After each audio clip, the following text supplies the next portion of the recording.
Kurang dari sepekan jelang Idul Fitri, arus mudik mulai terlihat di sejumlah wilayah. Untuk mengantisipasi lonjakan arus mudik, Korlantas Polri akan menerapkan skema satu arah atau one way. Skema ini akan mulai diberlakukan pada tanggal 28 Maret. Nantinya, penerapan one way akan disertai pemantauan volume kendaraan atau traffic counting jasa marga untuk menentukan kebutuhan berdasarkan kondisi terkini di lapangan. Satu arah akan diberlakukan jika kendaraan mencapai jumlah tertentu.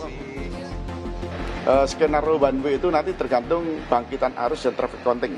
Jadi prediksi boleh, tetapi ketika kita bicara traffic counting itu real. Jadi ketika nanti akan kita lakukan one way, itu ada parameternya, baik itu kontraflow dan baik. Kalau one way nasional yang dari mudik itu, nanti di kilometer 70 itu ada radar.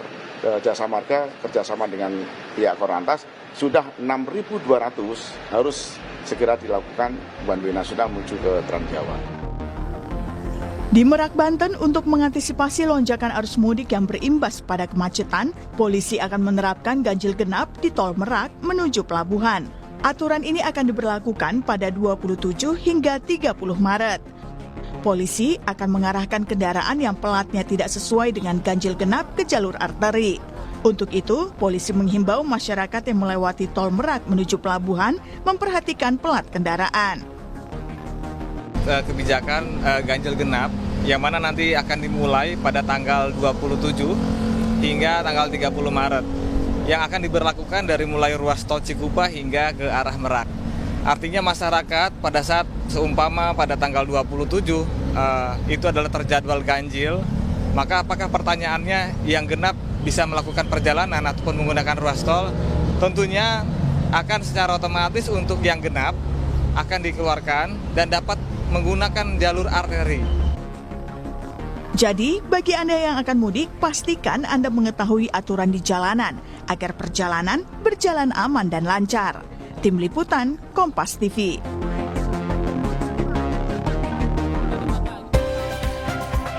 Terima kasih Anda masih bersama kami dalam Sapa Indonesia Pagi. Saudara, kita akan membahas soal antisipasi lonjakan arus mudik bersama dengan juru bicara Kementerian Perhubungan. Sudah bergabung bersama kami melalui sambungan daring. Sudah ada Pak Elba Damhuri. Selamat pagi Pak Elba.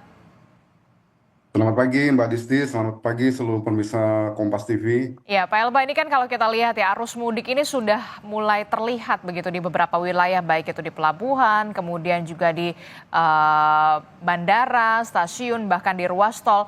Nah, dari prediksi Kementerian Perhubungan sendiri, kapan perkiraan puncak arus mudik Lebaran ini akan terjadi? Tanggal 27 atau tanggal 28 nih Pak Elba? Jadi kalau puncaknya tanggal 28 Maret, Mbak Adisti, H-3 menjelang hari Lebaran ya, hari Idul Fitri ya. Tapi memang mulai dari tanggal 27, 26, 27 itu sudah terjadi kenaikan arus dan memang puncaknya di tanggal 28 Maret ini. Jadi ada sekitar 8% lebih masyarakat dari total pemudik itu akan terpusat pada tanggal 28 Maret untuk kembali ke kota-kota, kampung-kampung halaman mereka semua. Oke, jadi puncak arus mudik ini akan terjadi pada tanggal 28 Maret 2025 atau hari Jumat besok begitu ya, Jumat, Pak Elba. Pak Elba, ini kan kalau kita lihat, Korlantas ini kan bahkan menerapkan skema satu arah atau one way untuk kemudian mengantisipasi kemacetan. Nah, bagaimana penerapannya nanti dan koordinasinya dengan Kementerian Perhubungan sendiri, Pak Elba? Ya, kita dengan Korlantas, dengan Dishub daerah, dengan berbagai lembaga lain sangat intens melakukan koordinasi untuk memitigasi jika terjadi kepadatan-kepadatan baik di jalan raya maupun di pelabuhan-pelabuhan dan penyeberangan-penyeberangan, Mbak Adisti. Dan ini berbagai skema sudah disiapkan, salah satunya one way, kontraflow, ganjil genap. Khusus jalan menuju ke pelabuhan juga nanti ada buffer zone dan juga ada delaying system. Jadi ada penundaan perjalanan, nanti kendaraan-kendaraan karena adanya penundaan perjalanan dia akan dialihkan dulu sementara di area penyangga atau buffer zone yang sudah disiapkan oleh pemerintah dan Korlantas. Oke, untuk penerapan one way atau satu arah ini berarti akan diberlakukan mulai tanggal 28 Maret, benarkah demikian? Nah, kalau untuk one way ini kan memang ada di pihak kepolisian ya, di Korlantas ya, Mbak Adisti ya. Jadi nanti polisi akan melihat situasi dan memulai kapan dia harus melakukan one way maupun kontraflow. Karena itu ada hitung-hitungan ya Mbak Adisti. Hitung-hitungan berdasarkan jumlah kendaraan yang memang pada saat itu masuk ke jalan tol. Oke, kalau memang kebijakan one way atau satu arah ini diberlakukan karena memang ada peningkatan kepadatan kendaraan di jalur tol, kemudian ada sistem one way, ini kan berimbasnya di jalur arteri. Nah, dari Kementerian Perhubungan dan juga pihak kepolisian sendiri nanti antisipasinya kepadatan justru nanti akan beralihnya ke jalur arteri seperti apa? Jadi jalur arteri ini juga menjadi fokus prioritas dari Kementerian Perhubungan, kepolisian, dan pemerintah daerah. Karena di jalur arteri ini selain kendaraan roda 4 juga banyak kendaraan motor ya, roda 2 ya Mbak Aditi ya. Betul.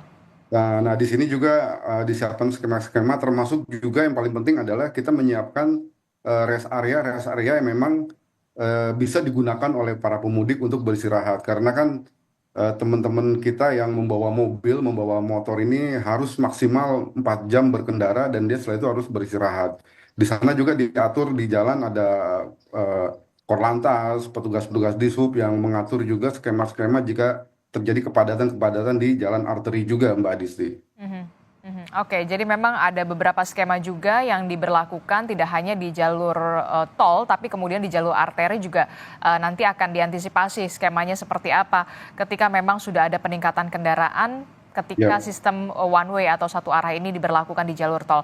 Nah, untuk tahun ini Pak Elba kan kita tahu pemerintah pusat ini memberlakukan sistem work from anywhere atau WFA untuk ASN, kemudian ada juga pegawai BUMN dengan maksud adalah untuk mengurai arus mudik di tahun ini. Baru tahun ini diberlakukan WFA itu.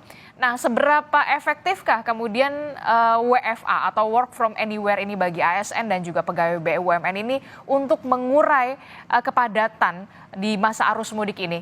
Efektif? Jadi kita sudah melakukan survei Mbak Disti, survei sebelum musim Lebaran ini, musim arus mudik Lebaran ini terhadap pergerakan arus penumpang dengan adanya WFA ini. Dan ternyata salah satu tujuan WFA adalah bagaimana kita mengurai kepadatan lalu lintas menjelang hari-hari H, puncak Lebaran, dan juga bagaimana kita mengupayakan pemerataan arus mudik maupun arus balik nanti pada saat setelah Lebaran ya.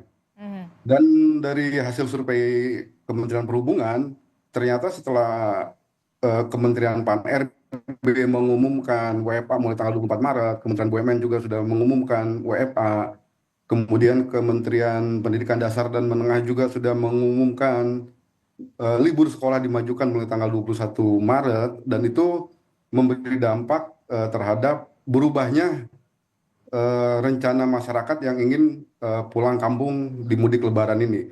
Misalnya di H-10, di H-9, H-8 kita sudah lihat adanya pergerakan cukup tinggi dari masyarakat yang melakukan mudik Lebaran. Jika sebelum ada program WFA, survei kita menyebutkan di H-10 misalnya itu hanya 1,3, hanya 5,1% masyarakat yang akan melakukan perjalanan pulang kampung, tetapi setelah ada WFA itu naik menjadi 5,2%. Begitupun di H-9 misalnya yang tadinya hanya 1,3% masyarakat akan melakukan perjalanan pulang kampung, tapi setelah ada WFA itu berubah menjadi 3,1%. Dan ini terus sampai puncak arus mudik di H-3 pada tanggal 28 Maret, itu yang sebelum ada WFA itu survei kita menyebutkan bahwa ada sekitar 11,5% atau 16,8 juta masyarakat akan membatasi jalan semua moda transportasi untuk kembali ke kampung halamannya.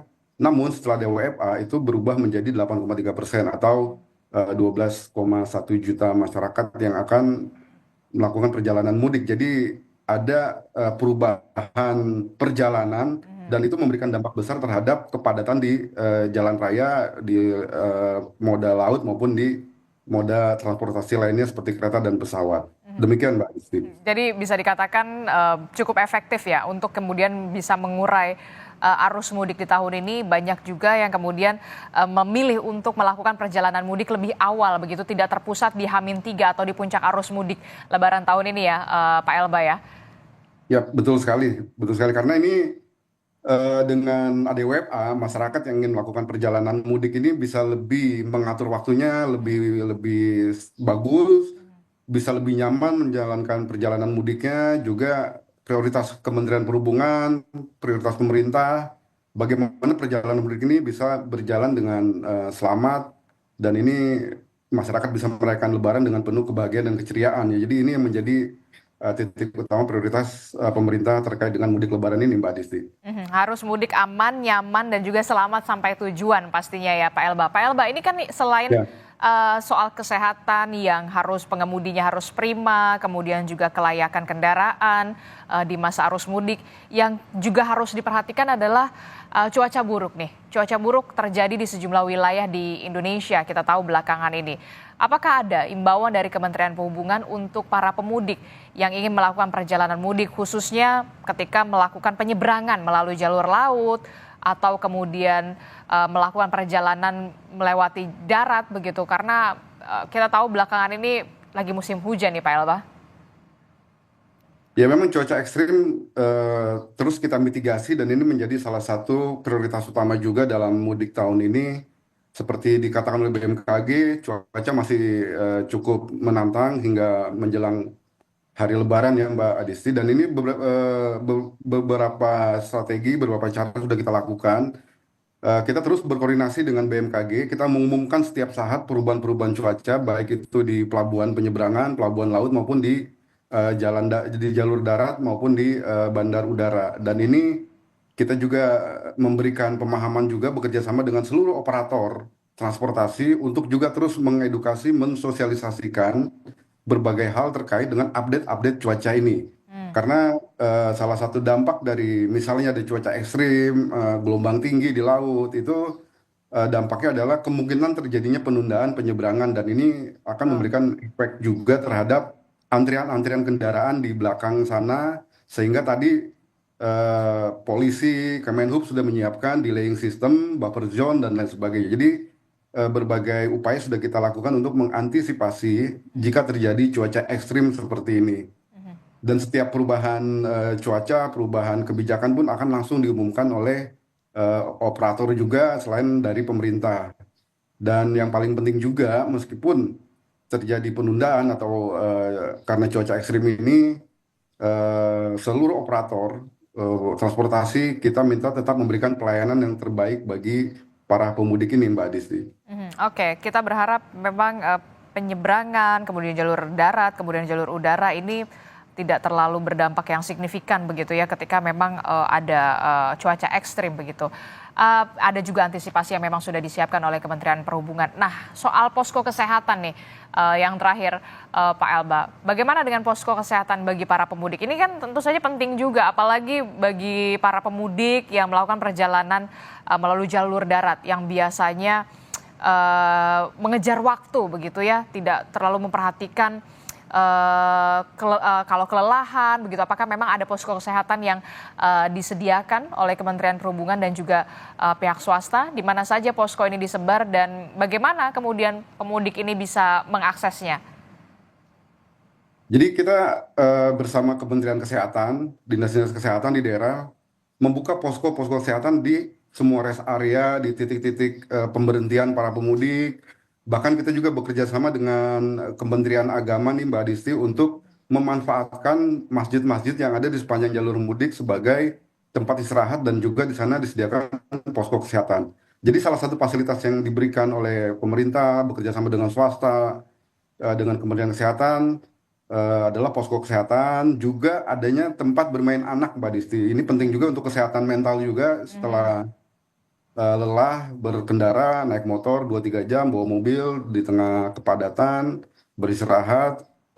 Posko kesehatan siaga 24 jam, tempat bermain anak juga siaga 24 jam, tempat ibadah juga kita siapkan 24 jam. Kementerian Agama sudah mengumumkan bahwa masjid-masjid, ada 200 masjid lebih di sepanjang jalur Jawa, ada 100 lebih di sepanjang jalur Sumatera, itu siaga 24 jam untuk menerima kehadiran para pemudik ini. Di sana pun fasilitasnya dilengkapi juga seperti di rest area.